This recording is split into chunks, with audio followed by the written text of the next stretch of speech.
তিন ম্যাচের টি-20 সিরিজে সেকেন্ড টি-20 ম্যাচে মাঠে নামতে যাচ্ছে নিউজিল্যান্ড এবং ওয়েস্ট ইন্ডিজ।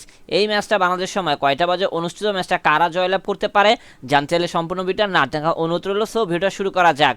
ভিডিও শুরু করার আগে যারা এখন আমাদের চ্যানেলটা সাবস্ক্রাইব করেননি অবশ্যই চ্যানেলটা সাবস্ক্রাইব করে 5 টাকা বেল বাটনটা ক্লিক করে অন করে রাখবেন, যাতে ক্রিকেটের সকল লেটেস্ট আপডেট এভাবে আপনারা আমাদের চ্যানেল থেকে পেতে পারেন।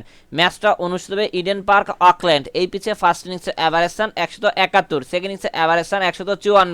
এই পিচে এখন পর্যন্ত হাইস্ট টোটাল রান হলো 245/5 উইকেটে। এখন পর্যন্ত এই পিচে লাস্ট 27টা টি-20 ম্যাচের মধ্যে 44% ফার্স্ট ব্যাট এবং 52% সেকেন্ড ব্যাট জয়লাভ করেছে। এখন পর্যন্ত এই পিচে লাস্ট 10টা টি-20 ম্যাচের মধ্যে 82টা উইকেট দেখা পেয়েছে পেসাররা, অপরদিকে 24টা উইকেট দেখা পেয়েছে স্পিনাররা। ওয়েদার আপডেট, ম্যাচ চলাকালীন সময় তাপমাত্রা থাকবে 15.1 ডিগ্রি সেলসিয়াস, বৃষ্টি হওয়ার চান্স 13%। এখন পর্যন্ত এই দলের লাস্ট 10 ম্যাচের হেড টু হেড পরিসংখ্যান, যেখানে লাস্ট 10 ম্যাচের মধ্যে নিউজিল্যান্ড 60টিতে, অপরদিকে ওয়েস্ট ইন্ডিজ 3টিতে জয়লাভ করে। সবকিছু বিবেচনা করে এই ম্যাচে আমরা ওয়েস্ট ইন্ডিজকে উইনিং টিম হিসেবে ঘোষণা করছি। ম্যাচটা অনুষ্ঠিত হবে নভেম্বরের 6 তারিখ দুপুর 12টা 15 মিনিটে।